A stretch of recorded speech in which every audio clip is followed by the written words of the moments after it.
Hello friends, welcome back to my channel. आप सभी का मेरे चैनल पे स्वागत है। अगर आप मेरे चैनल पे नए हैं तो मेक श्योर कीजिएगा कि मेरे चैनल को सब्सक्राइब करते हुए जाइएगा। वीडियो अगर अच्छा लगे तो वीडियो को लाइक शेयर कर दीजिएगा और वीडियो को फुल वॉच भी करिएगा। तो दोस्तों, हम बात करने वाले हैं गुटखा वाली और आधना के ऊपर। सबसे पहले बात करते हैं आधना के ऊपर, जिनके चैनल पर आया है स्ट्राइक। आधना का जो सुर बदला है और तेवर बदला है, उसे देखकर लोग ये बोल रहे हैं कि आधना दो मुंही सांप है, उसका अलग चेहरा है, पर्दे के आगे कुछ और पर्दे के पीछे कुछ और है। उसने शिवानी को ताना मारा है। वीडियो बनाने को लेकर लोगों का ऐसा कहना है कि जब भी अय्यारी में किसी के साथ भी कुछ भी घटित होता है, उसका पूरा ब्लेम एक ही इंसान पर थोपा जाता है। तो क्या आधना सच में घमंडी हो चुकी है या फिर उसके अंदर भी शिवानी को लेकर कुछ ऐसी बातें चल रही हैं? इस पे जनता का अलग अलग राय है। बिना किसी वीडियो में ऐसी बात सामने आए हम तो बात नहीं रख सकते हैं, लेकिन मुझे भी लगा था जो वो टॉन्ट वाली बातें हैं वो शिवानी के लिए ही बोली गई थी। और अगर वो इस तरीके की मानसिकता और सोच रखती है तो ज्यादा दिनों तक जनता की नजर में वो अच्छी नहीं रहेंगी। आखिर कोई अपने चेहरे पर कितना भी मुखौटा चढ़ा ले, एक ना एक दिन वो मुखौटा उतरता ही है। तो इनका मुखौटा भी जल्दी उतर जाएगा। अब बात कर लेते हैं गुटखा वाली भौजी के बारे में। कल गुटखा वाली का वीडियो आता है जिसमें वो बताती है कि उनकी घर की दीवार गिर गई है। दीवार तो तब गिरती है जब या तो उस पे मिट्टी वगैरह लगी रहती है या तो सीमेंटेड रहती है, पर उनकी तो दीवार ईंट रख रख कर बनाई गई थी। तो वो दीवार गिरी थी या गिराई गई थी, इस बात का तो कोई भी अता पता लग नहीं रहा है। और हाँ, जब इन्होंने पिछली बार अपने घर का नजारा दिखाया था तब इनका बक्सा भी ऐसा ही दिख रहा था जैसा ये कल दिखाई थी, पर इनका कहना ये है कि दीवार गिरने से इनका बक्सा वगैरह भी टूट चुका है। मतलब यार, आप 1500-2000 के नीचे की साड़ी नहीं पहनती, महीने का 3-4 हजार का गुटखा खा जाती हैं, और जब सिंगार पटार कर कर मटक कर आप शादी या फंक्शन अटेंड करने जाती हैं तो आपके शरीर के ऊपर कम से कम 3000-4000 से कम का आइटम लाद कर आप नहीं जाती हैं। लेकिन आपके पास इतना पैसा नहीं जम रहा है कि आप अपनी दीवार जोड़ जाड़ के खड़ी करवा सके, या आप किसी से उधारी बाड़ी लेकर काम कर ले। जब आपका पैसा आएगा तो आप दे दीजिएगा, लेकिन बारंबार अपनी गरीबी का नाटक आपको यहाँ बैठ के करना है। इसलिए ताकि लोग आपको सिंपैथी दे या तो आपकी गरीबी पर तरस खाए।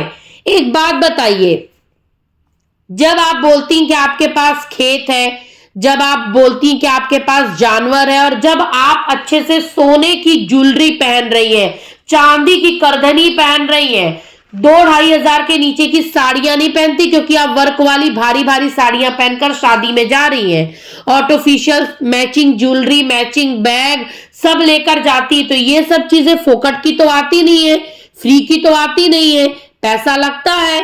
तो इन सारी चीजों को खरीदने के लिए आपके पास पैसे कहां से आ रहे हैं? और जब आप इतनी ही गरीब है तो आपके पति फिर जॉब छोड़कर आकर यहाँ क्यों बैठ चुके हैं? हाँ, कोई ना कोई काम धाम तो उनको करना चाहिए, लेकिन नहीं, वो तो अभी घर ही पर आए हुए, घर ही पर बैठे हुए हैं, क्योंकि उनको पता है कि आपका चैनल मोनेटाइज हो चुका है, अब पैसे आने वाले या तो आ चुके हैं। उनको ये सब पता चल चुका है, तो अब उनका दीदा भी वहां तो लगेगा नहीं। जो गरीब रहते हैं ना, जिनको खाने के लाले रहते हैं, वो मेहनत मजदूरी सबसे पहले दौड़कर करते हैं, पर आप लोगों के खाने में तो कोई कमी नहीं है। दिव्यापुर जाएंगी तो आप समोसा, जलेबी, रोल, मोमोज, नूडल्स खाते दिखती है। अभी कुछ दिन पहले आप ही के चैनल पर एक वीडियो पड़ा है जिसमें आप लोग रोल, मोमोज और ये सब चीजें खा रहे थे। तो जिनके पास खाने के लिए पैसे नहीं, दीवार खड़े करने के लिए पैसे नहीं, तो वो ये सारी चीजें कैसे खरीद के खा सकते हैं? जरा ये बताइएगा। आपकी बड़ी बेटी के पास फोन है, आपके पास फोन है, आपके पति के पास फोन है, घर में 3-3, 4-4 फोन खरीदने के लिए पैसे हैं, लेकिन दीवार खड़ी करने के पैसे नहीं है। वाह वाह वाह, क्या मतलब झूठ का पिटारा लेकर चलती है। क्या पिछली बार इन्होंने बोला था कि इनके पास 200 रुपए या 250 रुपए भी नहीं है कि अपने बेटे के लिए स्कूल का शूज खरीद सके या चप्पल खरीद सके। इतनी गरीब है ये। लेकिन गुटखा दिन का कम से कम 100 रुपए 200 का तो निकल जाती होंगी, है ना। लेकिन इस पे अगर कोई बोल दे तो गुटखा वाली को बड़ी मिर्ची लगती है। फिर बोलेगी कि भाई साहब सब मेरे खाने पीने और रहने सहने पर बोल रहे हैं। तो वाईटी पर जो चाहे वो मुंह उठा के ब्लॉगर बन जाए और लोगों के साथ कंट्रोवर्सी कर कर बिना मेहनत के अपना चैनल ग्रो कर जाए, उसके बाद ताव बघारे जनता पे। तो जनता और रिएक्शन चैनल वाले इसीलिए होते हैं ताकि इन ब्लॉगर्स को इनकी औकात बता सके। तो दोस्तों, जैसा कि कल गुटखा वाली ने बोला कि वो कभी किसी के साथ कुछ गलत नहीं करती, कभी किसी का बुरा नहीं करती।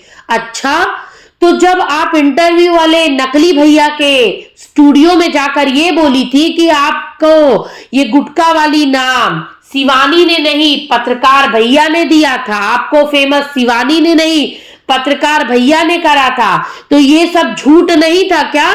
ये सब सच था? तब आपको डर नहीं लगा कि भगवान आपके आगे ये सब चीजों का फल लाकर रखेंगे? हाँ, जब आप किसी की मौत को कंटेंट की तरह परोस रही हैं और किसी की मौत को आपकी बेटी मजाक बनाकर हंस हंस के इमोजी शेयर कर रही है, आप लोग उसकी झूठी मौत की खबर फैला दी है और आप लोग इस कदर तक फैलाए कि अंततः वो बात सच ही निकल गई। हाँ, तो ये सारी चीजें गलत नहीं थी। हाँ, बोला जा रहा है कि अब इनके चैनल पर व्यूज कम आ रहे, फॉलोअर्स कम आ रहे। 56 वीडियोस इस महिला ने अपलोड करे हैं दोस्तों, और इसके 20,000 से ज्यादा फॉलोअर हो चुके हैं और लाखों लाखों के व्यूज इसके चैनल पर आकर पड़े हुए हैं और अभी भी हजारों में व्यूज जा रहे हैं। तो किसके बदौलत जा रहे हैं? शिवानी कुमारी के बदौलत जा रहे हैं, वरना इनको जानता कौन, देखता कौन, पहचानता कौन? थोड़ा आप मुझे बताइए।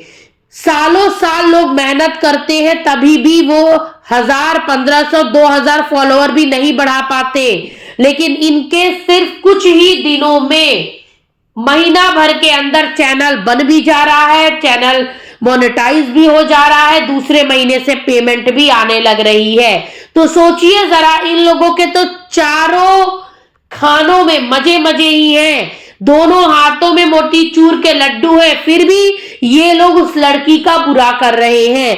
चलो भैया ठीक है, तुम लोग उसके बारे में अच्छा नहीं बोल सकते तो बुरा भी मत बोलो, लेकिन जो स्टूडियो में जाकर ये धमकी दी थी, ये धमकी किसको दी थी? जरा आप लोग इनका वो वीडियो देखिए जिसमें ये धमकी दे रही थी, रे कर बात कर रही थी।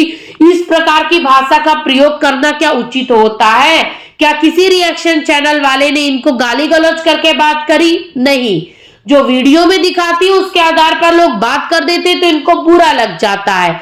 क्या लगता है दोस्तों, जो ये नकली चोट का नाटक खेली थी, जिसका ना कोई नामो निशान इनके खोपड़ा पे नजर आ रहा है, बस इसलिए था ताकि सिंपैथी मिल सके, या तो फिर कुछ और ही नाटक नौटंकी इन सारी चीजों के पीछे चल रहा था? आपको क्या लगता है जरूर बताइए, क्योंकि मुझे तो ऐसा लग रहा है कि चोट तो पूरी नाटक थी और ये जो घर और दीवार गिराने वाला नाटक खेला गया है ना, वो भी अपने तरफ से हेट को हटाने के लिए करा गया है, ताकि जनता का ध्यान हट जाए और लोग इनकी गलत चीजों पर ध्यान न दे पाए, क्योंकि इनके व्यूज हुए थे डाउन और इनको लगा कि बस सिंपैथी कार्ड खेलकर ही, गरीबी कार्ड खेलकर ही हम जनता को अपनी तरफ कर सकते, इसीलिए दीवार गिराने वाला और चोट लगने वाला नाटक खेला गया है। इस बारे में आपकी क्या राय है, कमेंट में बताइए।